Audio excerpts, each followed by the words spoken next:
Something really disturbing is happening at Spotify, and I want to talk about it. So, I used to work at Spotify when it was a young startup many years ago, and it was an incredibly exciting time. Spotify was essentially creating a space where artists all around the world can be found on one app. And in the last decade, I have seen Spotify grow into becoming one of the largest music streaming apps in the world. But that process has been extremely violent and insidious, starting from paying their artists literally pennies to creating AI musicians and bands. But the most insidious of them all is the fact that recently the CEO, Daniel Ek, has sold almost $650 million worth of Spotify shares just to invest it into military AI. Hate to say it, but this is true. Okay, look, if you are at all familiar with the history of capitalism, you understand that the entertainment industry being mixed in some form or fashion with some of the worst sectors of our economy, it's nothing new, but it's somehow worsening thanks to Daniel Ek, CEO over at Spotify, who we all know, and we've covered it before on the channel, loves to make his money by cashing out on his Spotify stock to the tune of hundreds of millions of dollars. What are you going to do with all that money? The same thing any rich person does. They reinvest it into other things and they make their money work for them. Consistently,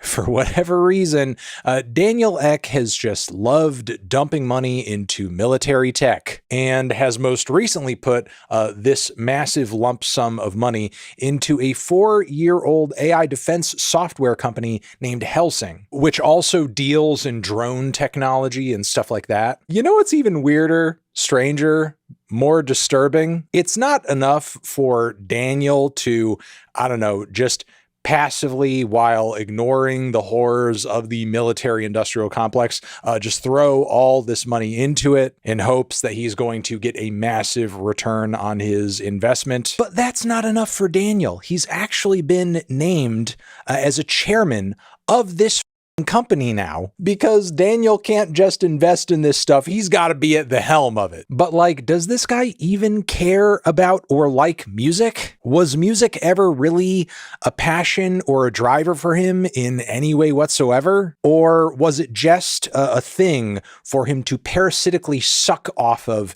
in order to make the jump over into the fields of influence and power that he actually wants to be involved in? Weapons, war, tech designed to kill people and bomb refugees in countries that I'm sure he can't even find on a map. So I'm not really sure what else to add. The answer, of course, is no. He does not care about the music. This man is trash. He is garbage. And we know this because... What has it been like to watch us all move into the internet? It's pretty depressing. It's really depressing. I don't think people can make connections with music like they used to. You know, when you owned something and you sat with it and listened, you know? Yeah, like I had an uncle. It's just too disposable. Yeah.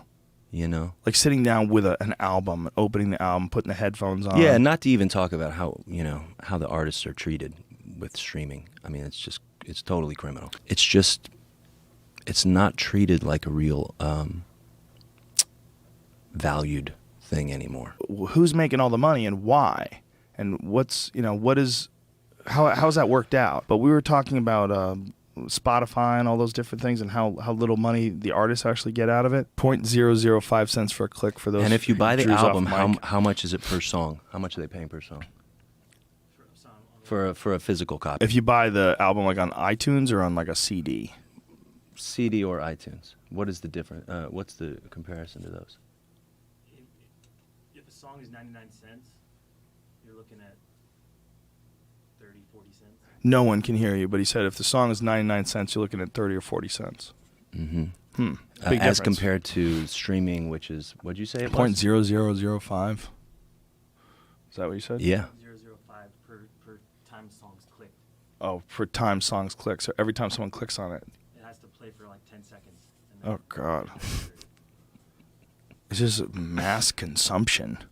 It's weird. Dan Auerbach of the Black Keys went on Joe Rogan's show some 9 years ago, and it appears those payouts have not changed. To be clear, so you see it in fine print, the estimate is 0.003 cents to 0.005 cents per stream. Printify would write, the exact amount varies based on factors like the listener's country, subscription tier, free or premium, and specific agreements between the artists and labels or distributors, they would add. Since April 2024, Spotify only pays artists once they've reached at least 1,000 streams in the last 12 months. In other words, you can earn about $3,000 to $5,000 in royalties for 1 million 1 million streams. Think about that. Then there's this. Also, these totally look like real people jamming to real music. But believe it or not, they have over 500,000 monthly listeners, which is absurdly high for not being, real musicians. So here's what I think is going on. Now, according to a new book called The Mood Machine, The Rise of Spotify and the Cost of the Perfect Playlist by Liz Pelly, Spotify has allegedly been promoting so-called ghost artists so that it could avoid paying royalties to real artists. Yeah, there's allegedly a secret program called Perfect Fit Content, or PFC, which involves a network of affiliated production firms and a team of employees secretly creating, quote, low-budget stock music and placing them on Spotify's curated playlists. A Reddit user recently posted that one of Velvet Sunset's songs was the first song on their Discover playlist. Which just sucks. Furthermore, on the AI military front, ex-VC firm, which is called Prima Materia, invested in Helsing. So what is it? CNBC writes, founded in 2021, Helsing sells software that uses artificial intelligence technology to analyze large amounts of sensor and weapons system data from the battlefield to inform military decisions in real time. Last year, the startup also began manufacturing its own line of military drones called HX2. Well, that's disgusting. Eck did lead a round of investments that landed him some 600 million euros. He's the chairman of Helsing, which is developing that AI software in the industry of defense. One band, Deerhoof, removed their entire catalog from X platform in protest. Very few artists have followed. They would say, we don't want our music killing people. The news of this has come at an extremely time because just recently, UN Special Rapporteur Francesca Albanese has issued a report naming several U.S. giants among companies aiding Israel's occupation and war on Gaza. Companies from other countries, from China to Mexico, are also named. These are just some of the companies that have been supporting and aiding Israel in their occupation and war in Gaza, starting with IBM, Microsoft, Amazon, Planeteer. This is a quote from the report. It says, Israel's forever occupation has become the ideal testing ground for arms manufacturers and big tech, providing significant supply and demand, little oversight, and zero accountability, while investors and private and public institutions profit freely. So who are the investors that are backing these companies who are backing Israel? BlackRock and Vanguard. Deerhoof also said, which I firmly give the stamp of approval on, AI battle tech is the hot new item for the super rich, the band said, criticizing the militarization of tech. They would acknowledge leaving Spotify was feasible for them.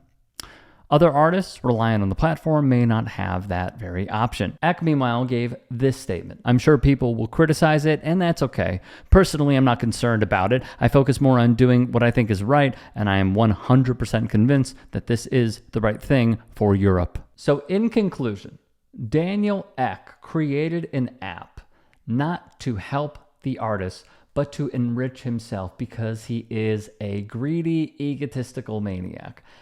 And with those stolen funds from musicians, producers, engineers, you name it, etc., in the music space, he then used that money to invest in drones and AI and military-like software that will kill people.